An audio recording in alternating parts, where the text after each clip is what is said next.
Welcome to the You on the Camino de Santiago podcast. This podcast is for and about first-time pilgrims walking the pilgrimage routes in Spain, France, and Portugal.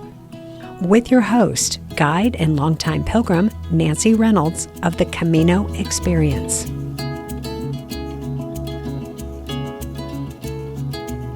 Let's just say you have exactly 4 weeks for your Camino trip. Not just the walking part, but out the door from home, to the Camino, walk, travel back home, and then back at your desk at work on day 29. Is that enough time to walk the Camino Francés? My guest today worries that it's not. So, what are the options? And how do you make the right decision on how to put together your Camino itinerary, given what feels like a limitation? Hi, this is Nancy, and for my guest, Brian, the pin is definitely not in the map yet. So I asked him a few questions about what he wanted for his Camino experience, and then I gave him one of my favorite tactics for choosing the plan that's right for me. Our conversation brought up the question of fears. When you feel fear related to your upcoming Camino, what are you afraid of? Usually, fears center around getting lost and having to sleep outside, or not making it to Santiago. Brian's fears are a bit different. We were joined on the call by Brian's wife, Barbara, and I love the added layer of depth her comments and questions brought to the conversation. You will also hear me talk about my upcoming Camino Experience groups that I will be leading in September this year. It reminds me to mention that I will be opening registration for my 2027 groups in July. So if you are listening to this in June 2026 or later, and you want to join me in Saint-Jean-Pied-du-Port and on the trail in 2027, be sure to let me know as soon as possible. You can do that by using the link in the show notes or by sending me an email at nancy@thecaminoexperience.com. Okay, let's go ahead and meet Brian and Barbara. Brian, Barbara, hi, welcome to the podcast. Thank you for joining me today. Thanks for having us. Thanks. Hi, Nan. Good to meet you. Likewise. I love that you are with us, Barbara. I had expected Brian only. And when a family member or a partner or spouse joins in, it brings another depth to the conversation because I have a lot of listeners who have walked with their spouse or whose spouse has gone off without them. And so it's an important conversation to include the spouse for sure. Yeah, so welcome. I'm glad you both joined me. So let's jump in. Let's just start talking. Actually, where I always start is to put the pin in the map. So Brian, will you share with us your Camino plans? Well, I'm planning and I've put almost ink to the paper here. I have put ink to the paper of a Camino experience adventure walk, coming this fall. Okay. And I have the time off from work. I fortunately work for a company that gives me a sabbatical.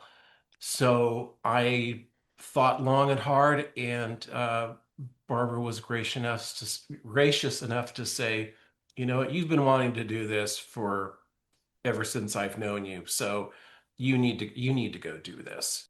All right. So what are you going to do? As far as routes go, that's where maybe I need some help. Okay. So tell me where you're at with that question. I know you're the foremost authority on Camino, the Francés route. That's very generous of you. Thank you. And that is the route that I really want to do. Okay. However, I have some concerns, and that is I have exactly 4 weeks to cram this in. What Okay. I don't want to do is do that, and that is cram it in. Okay. Leave. The thing is, leave. Get on a plane. Go to. Help me with the name. Saint-Jean-Pied-du-Port? Saint Jean. Yes. Yeah. And get walking, and then when I end, um, get on a plane, go back home, and then the next day sit down and go to work. Yeah, that doesn't sound that fun. With the time that I have, it leaves no room for any injuries. What if I get a blister? You know, no rest. The way you just described it feels a little vice-like. It feels like, oh, I gotta go walk the Camino. Go. Done, done. That was it.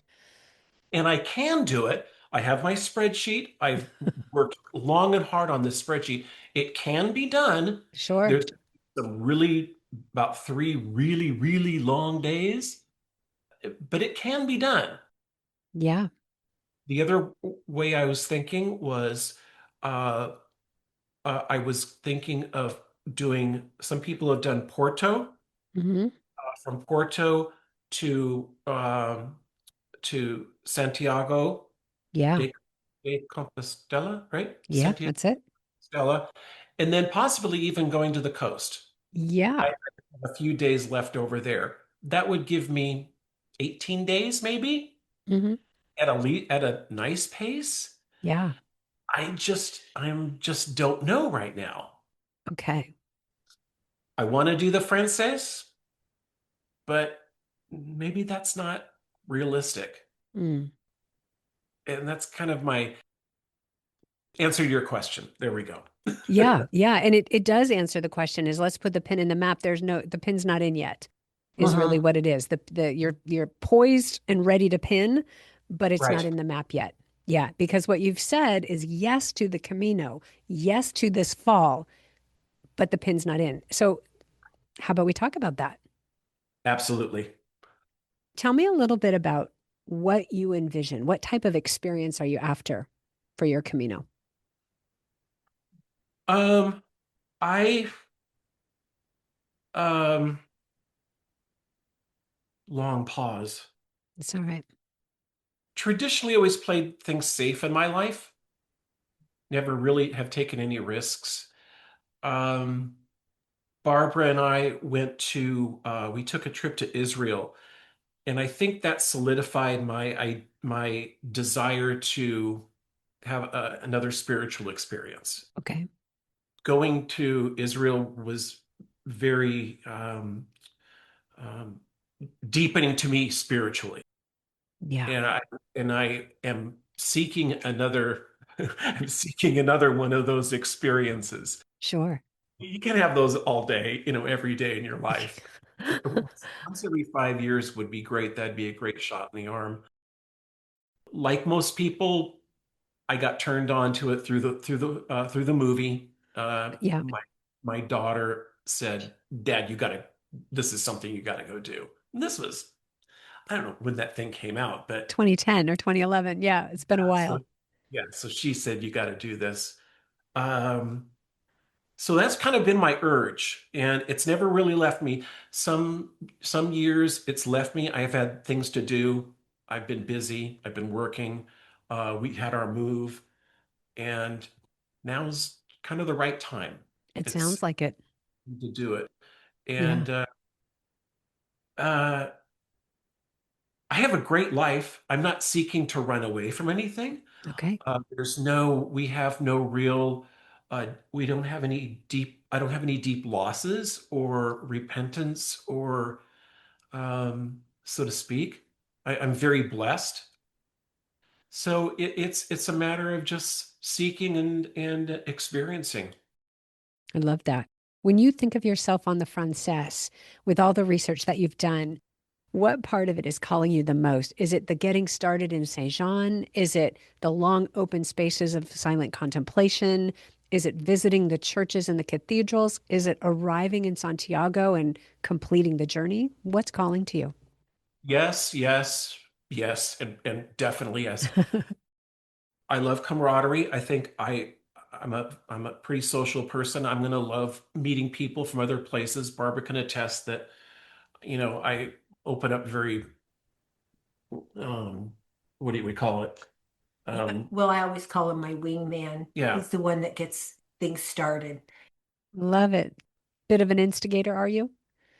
Socially, yes, very much so. And I'm Okay. fine, you know, fine to jump in, but he's the one that that gets it going for sure. Okay. I think what scared me, and now I think is what scared me now is attracting me, and that is the part um, on the Camino where there's not much going on. The Meseta. Meseta, that kind of intrigues me.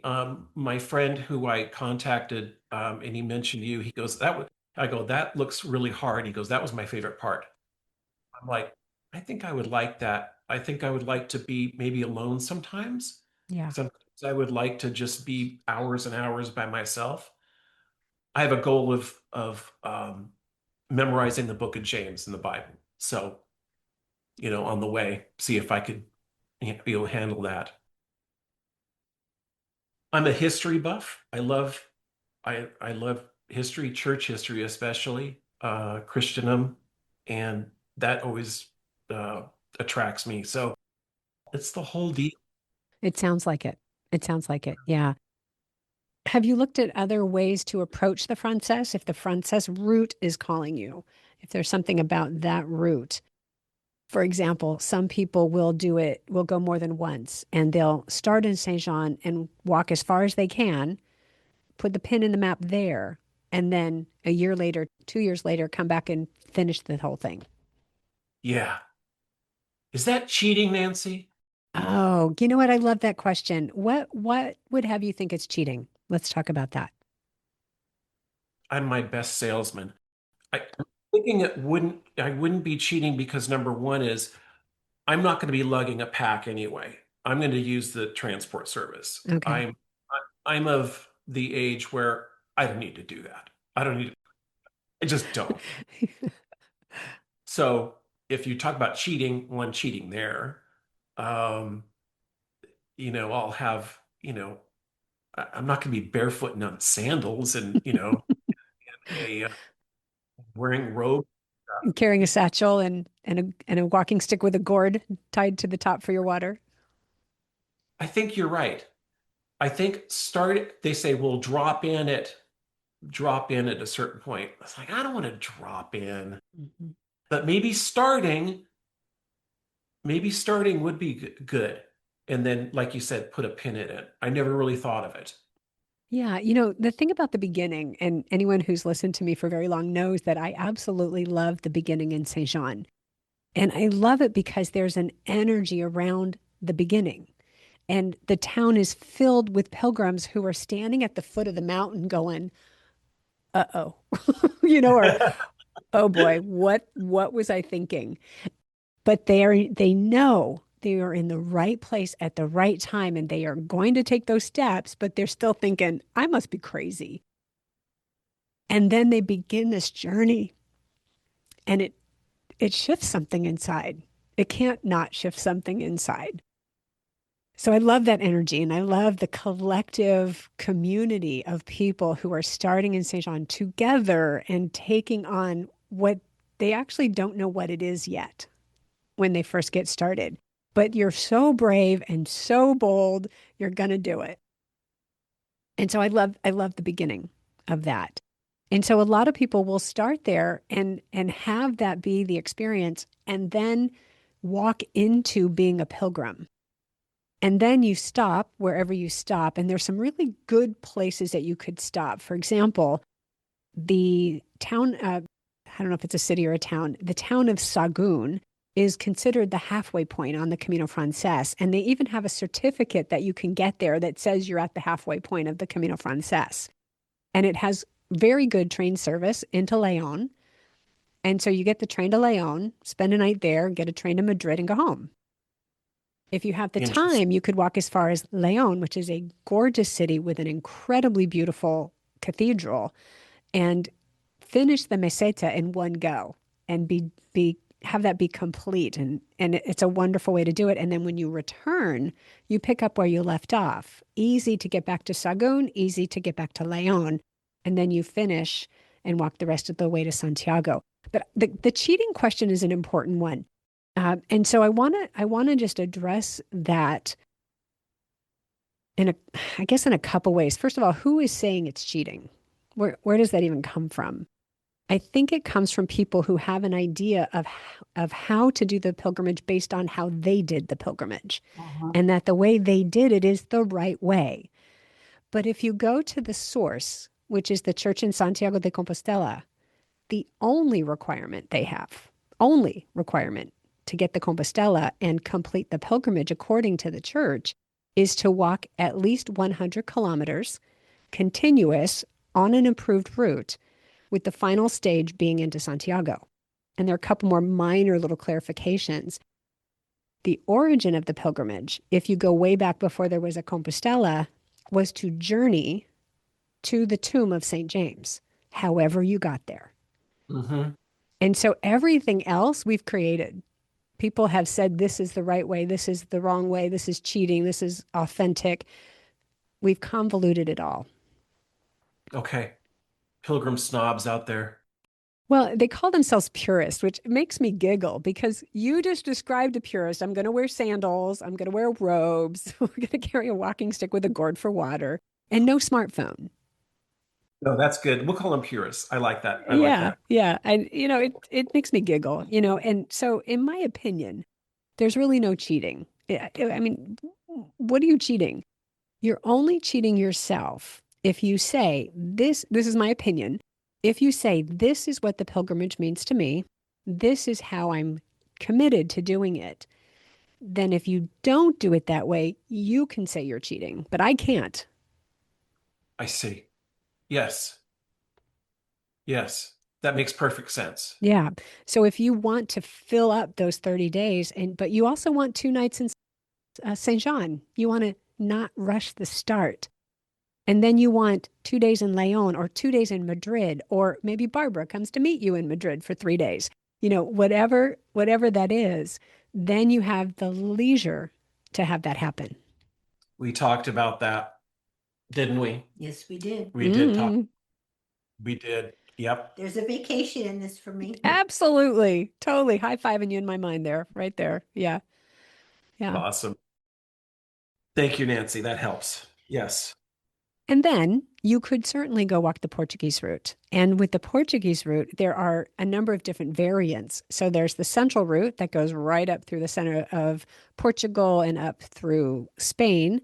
And then there's a coastal variant. And then there's a spiritual variant. And then there's I don't know, there might even be a couple more. So you could piece together a trip that would actually fill more time. You could divert off to Fatima if that's significant to you and do a little diversion. You could divert to Braga and, add in these other places if they're significant to you. And so one way to look at it is what's significant? The place, the Francés, the Portuguese, Fatima, Braga, or the journey for yourself. That inner journey doesn't actually matter where I am as long as there are accommodations and the chance to go within and churches or cathedrals where I can go, sit and be. So those are the kind of things that I would look at to see what is most important to you. Okay. Yeah. And I sleep on these things. So when I start planning something, I sleep on it. Okay, this sounds good. Oh my gosh, this sounds so good. Oh my gosh. And I write it down, I do research, and then I sleep on it. And if the next morning I wake up as excited, then I know I've hit it. If I don't wake up as excited, I know I can just keep looking at it.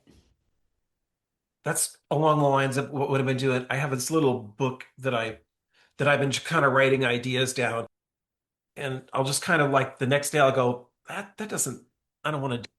Doesn't feel right. The other thing is I want to make sure we don't overlook this. You asked the question, what would be risky? Because you feel like you've played it safe.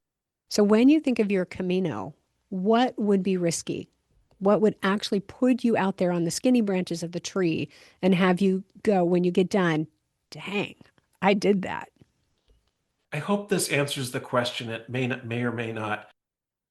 I have a hard time letting like work and stuff.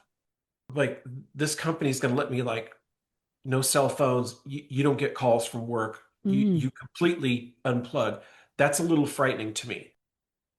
I've been in jobs where you come back from a nice long vacation and guess what? we found out we don't really need you here. That's happened. So work-wise, that way. I'm not a real big I'm not a particularly hiker. I've never hiked anywhere overnight. I've never hiked up a mountain. Oh, wait, one time I did. I take that back. One time I did. I went to Yosemite. We hiked up some fall and we spent the night and came back down. So I have done it once. Okay. So that's scary. And the idea of I'm going to do this, I'm going to walk this, and then the next day, guess what? I'm going to get up and what am I going to do? I'm going to do it again. And I'm going to do it again. I'm going to do it again. Yeah. What's that going to feel like? Third day in, am I going to say like, what was I thinking? Hmm. What am I doing out here? You know? Hmm. You might not like it. Yeah, how about that one? I think Hmm. that's a good one. I Yeah. think that's number one. And you've just had this big buildup where you've told everybody, and now you're on a Everybody. podcast telling everybody that you're going to go walk this Camino for 30 days, and I'm going to go do a pilgrimage and transformation and all that stuff. And then on day 4, you go, I think I'll just ask my wife to come to Madrid earlier. I think we'll Yeah. just go on vacation. And she's cheering. Or I stubbed my toe in Pamplona, Yeah. over, come on Yeah. home. May I ask a question? Yes, please. Come on up to the mic. Okay. Okay. Little interview question of my own. So, uh, Brian has been talking to my son about possibly going with him, and he Okay. seems kind of excited about it, but you guys haven't really talked about the days. So, when you're talking about the journey you're taking and your quiet time, how does the Dylan coming with you play into that? Ooh, That's a great question, Barbara. Yeah. Let's uh, let's let's tackle it right now. Possibly my nephew as well might be going. yeah, Okay. that is a concern of mine. Yeah. I don't know whether I don't know if my role is when I do this is facilitator Hmm. or is my role coach or is it um, a cheerleader or is it more of like present the information and then if they have the urge, they need to respond. My fear is I don't ever want someone to go unwillingly or, oh, yeah, this kind of sounds like fun. Well, so far, like with my son Dylan, that's not the case. My concern isn't about the other people. My concern is about, I'm just going to be real candid. My concern is about Brian because Brian thinks he's responsible for everybody. I do. Yeah.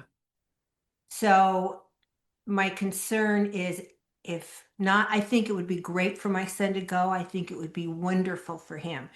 My concern is, can Brian let it go and let everybody do their journey independently She knows me without so too well. without his interference or being worried about their comfort or if they're bored or if they're, let everybody do their thing independently, including yourself. Mic drop. That's it right there. That's a big one. You know, if there's a party at my house, if everybody isn't having a good time, I'm a mess. It's on Yeah. you. Hmm. And then Yeah. later on, if somebody seemed upset for whatever reason, it must have been something that he did Yeah. wrong. So I really would love my son to do this. I really, where he is in his own life, I'm excited about him going. So yes, let him go independently. You go independently. Talk when you need to talk, and let everybody take care of themselves. There you have it. Okay, Barbara has spoken. I love it. I love it. And you are, I promise you, not the first person to have this question and to wonder. What I would direct you back to is your reasons for walking the Camino. Let's go back to that. You wrote to me that you have some spiritual questions that you're investigating. I don't know if you remember that. You wrote to me that you're exploring questions like, who am I? Why am I? What can I give? What value do I have? Are those still poignant for you and still at the heart of why you're doing this? Yes. Okay. Yes, they are. yeah, I just I'm I don't want to say we always say we don't want to say we're old, but I'm kind of reflecting on, I'm kind of doing some reflecting.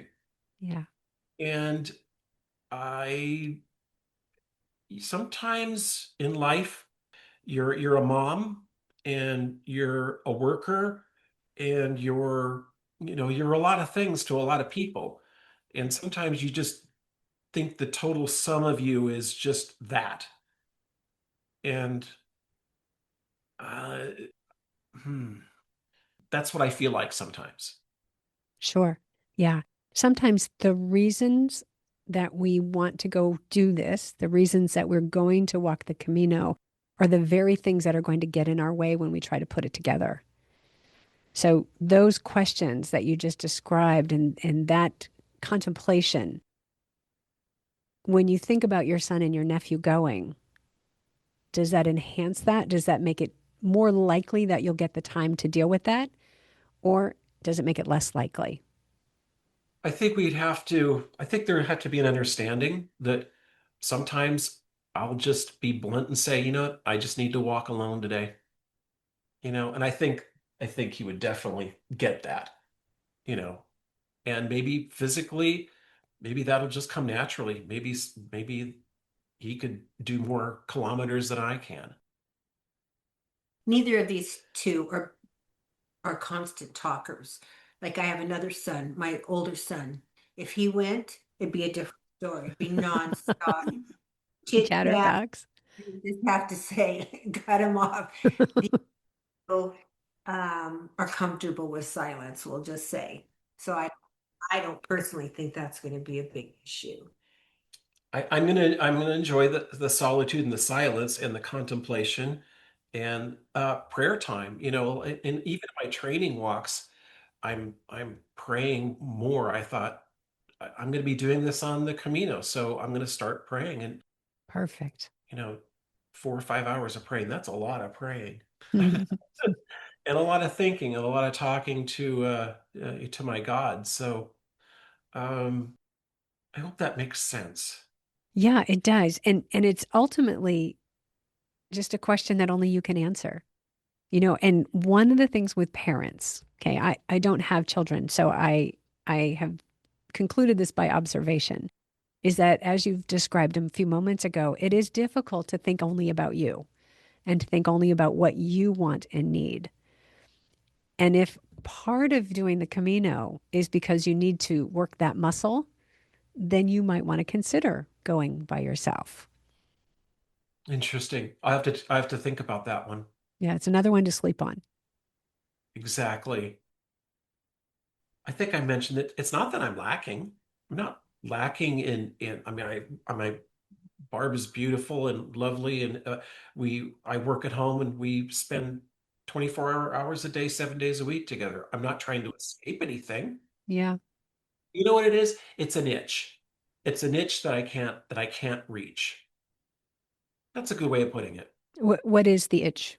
What is it specifically? Doing this. The need to walk the Camino? Yeah. Yeah. Yeah. One of the other things we get tripped up on is thinking we have to get it right. And there is a right answer. It'll be absolutely perfect if I do it this way. Right. But the thing is, your pilgrimage has begun. That's how I view this. The moment you say yes. And so all of these decisions are part of your pilgrimage. Okay. Everything that happens from here on out is part of your pilgrimage. Okay. Yeah, I know. It's supposed to be fun. I know. Well, yes. I'm enjoying the preparation. I'm enjoying the preparation. So here we go. Yeah.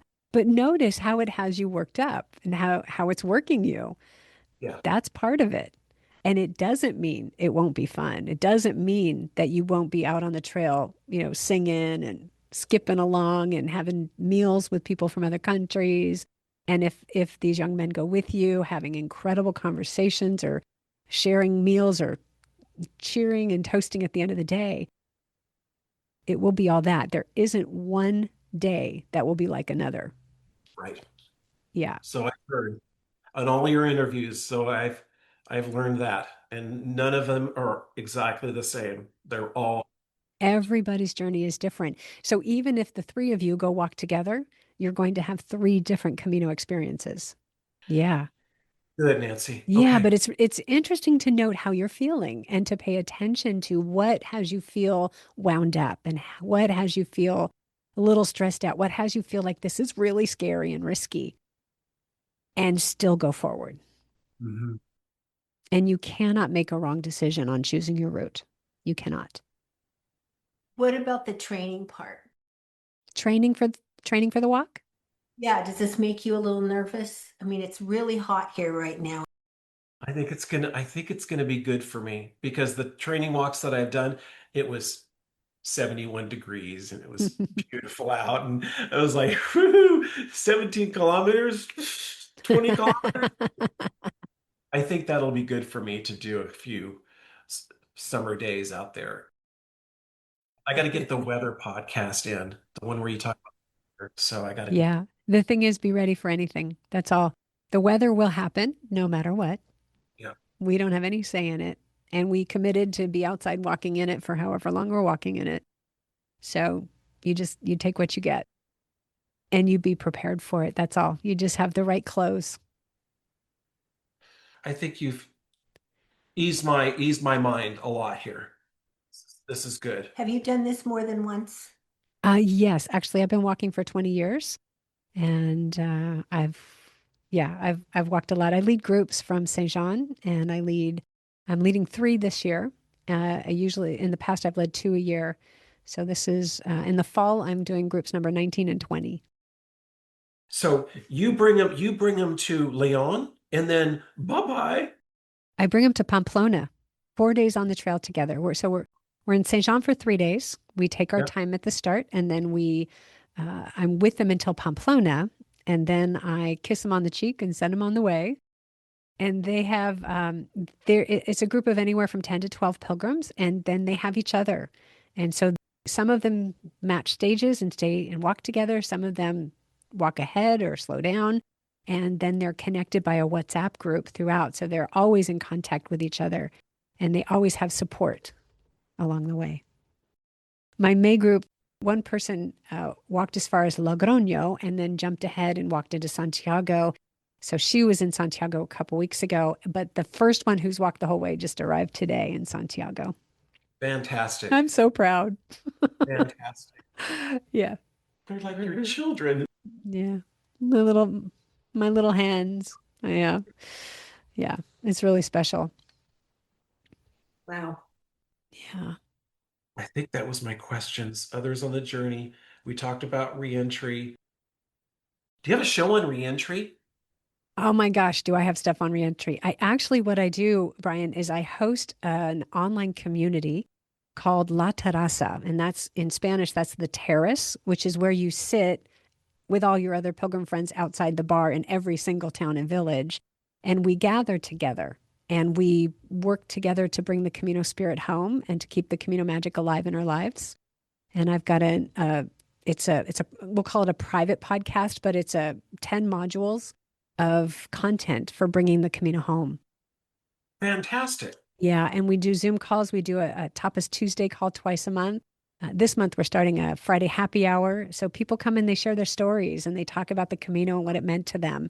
And they're talking to a group of people who get it because Barbara's going to have her limits on how much Camino she can take when you get home, But someone who's walked is like, start at the beginning, tell me everything, don't leave out anything. And so that's what La Terraza is. We talk about, people get to talk about their Camino nonstop. That's fantastic. Yeah. Yeah. So that's what I do for people for after the Camino. Oh, good. Yeah. Yeah. So how are you feeling about the risk? Uh, I'm willing to take the risk. Mm, I'm willing to take the risk and a little bit of anxiety, a yeah. lot of anxiety, maybe a little physical, maybe anxiety over the physicality if I, if I'll be able to do this. Yeah. I'll miss Barbara. That's Yeah. kind of Yeah, that's a given. I'm sure there's plenty of people out there that you've talked to that, have a spouse, behind or children or whatever. Yeah. I won't have a problem with leaving work behind. So here we go. Yeah. Yeah. Very good. Very good. This is it. Yeah. Yeah. And the thing is, you'll make the right decisions. You'll put it together. And, just a tip or two, if I may, Ready. take it one step at a time. The Okay. thing is, we look ahead and we know we have a destination. We have an end date. And so we focus on that. But if you can bring your attention right back to where you are, the next step, the next hour, this day only, and move along at that pace, that brings you right into the present moment. And you discover that where you're standing right now isn't actually that scary. This is fine. This is completely fine. I'm safe. I have food. I ate. I drank. All of it. I'm fine. Yeah. And then the other tip is to take breaks. Sometimes people think, okay, I got to cover 25 kilometers today. And they just go and they push and they push. That's what breaks down the body. That's what causes injuries. What prevents that for many people is taking a break we'll say every hour or two. Take off your shoes, take off your boots, take off your socks, air out your feet, stretch, change position. This is really important because walking is repetitive and you're moving the joints in the same way over and over and over. So stop, stretch, squat, lean forward, lean back, and change the position of your body. Massage your feet a little bit and then put on a fresh pair of socks. And your feet are going to be so happy. Resting changes the game. Those are two. Thank you, Barbara. She's writing it down. Step by step and take breaks. I'm writing it down. Uh-huh. Yeah. Yeah. What about proper insoles? There's special insoles for your shoes that you recommend. You know what? I don't because everybody's feet are different. And so I wish I would be very rich if I could come up with a package solution that, answer these three questions. Here's the perfect footwear and insoles and socks. But it's very personal. So you just have to see how your feet are doing with the shoes that you have and see if there are any trouble points that show up in your training. And then you address those. I haven't got to the shoes and boots podcast yet. Actually, episode 4 was about selecting your boots and your socks and getting them broken in. I'm gonna have to rewatch that. Yeah, yeah, for sure. For sure. That's an early conversation because that's so important. Yeah, great. No, I think Brian, you're in for a really incredible experience. And the other thing, the related tip to those two tips of step by step and take breaks is don't feel you need to plan super long days. Don't feel like you have to cover a lot of ground, especially if you're going to do the approach where you go to the halfway point or go to Leon and then come back again and walk the rest of it. Walking long stages is another thing that wears out the body Yeah. if you're not ready for it. Some people are. Listen, some people are super fit, super athletic. A 30-mile day is like, okay, that was great. I'll get the beer. Night, night. I met a man one time in Santiago who had walked from Sarria to Santiago, 115 kilometers in one 24-hour period. Physically, I can't do that, but some people can. So we let them. I know. Yeah. Yeah. So you find your pace, you find your rhythm and honor it. Okay. Yeah. Yeah. Some of these stages I was looking at, and I'm like, there's no way I'll be able to do Yeah, this. you don't need to. The longest stage you ever have to walk on the Frances is about 18, 19 kilometers. That's going over the Pyrenees. If you stop at Orson or Borda. And then there's one more 17-kilometer stage in the middle of the Meseta. But other than that, I think 12 is the most that you have to do in a Okay. stage. Yeah. What other questions do you have for me? I think I covered it. I just wish I could have you on speed dial. I'm just kidding. Um, yeah, there's so much information out there, and you Yeah, could, what I mean, you could literally, it's like a fire hose. it is. I'm just kind of sticking with you and my friend that's done this, and I'm just gonna kind of that's enough for me because I think I'll drown Yeah. in information and overload, and it causes probably more angst than joy. It's not making you happy. Yeah. Yeah, for sure. Well, let me close with one more question. Yes. Is there anything that you'd like to share, but I haven't yet asked the right question? Hmm. That's a fun one, isn't it? No, but I think the airline ticket is going to be the real true. Just do people say that? I mean, it's something about spending money with Yeah. me. It's like when you buy the train ticket, when you buy the Yeah. plane ticket, it's like, okay, Now it's happening. now we're getting serious here. Yeah. So I'll let you know when that happens. But yeah, Fabulous. you've covered everything. I loved this time. It was great. I'm glad Barbara got a chance to. Yeah, me too. She can be part of this. I don't want to do this alone. Well, I'm glad because some of the questions that Nancy asked you, I've asked you, but you've given a very different answer here. Such as Much more in depth, just about why you're doing this, about just more in depth about, I've how been you're thinking in the feeling about shower. yourself and how you're feeling, yeah. So this was good. Yeah, Yeah. good. And these answers evolve over time. Why are you doing this? Well, you probably answered that one way when you said, yes, I'm going to do this. Now your answer has evolved. The day before you leave, it's going to be a little bit different. And then when you come home, when you have the gift of hindsight, and I ask, why did you walk the Camino? Then you'll have a different answer that actually is the reason you went to do this thing. Yeah. So we build up to it. We allow it to expand with our process and as we go. Yeah. Excellent. Well, thank you so much for joining me today. I love this No, no, conversation. thank you. Thank you so much. I'm glad I dropped you a line. I'm glad we had this time. Yeah. And when's your next trip? When do you go next? I leave on September 6th, and I have two groups in September. I'm leading two groups from Saint Jean. Have a great time. I will. Thank you so much. It's just absolutely a pleasure. And Barbara, I'm so glad you joined us. Thank you so much. Thank you for having me. All right, guys. Thanks so much. Bye bye. God bless you. Bye-bye. Thank you.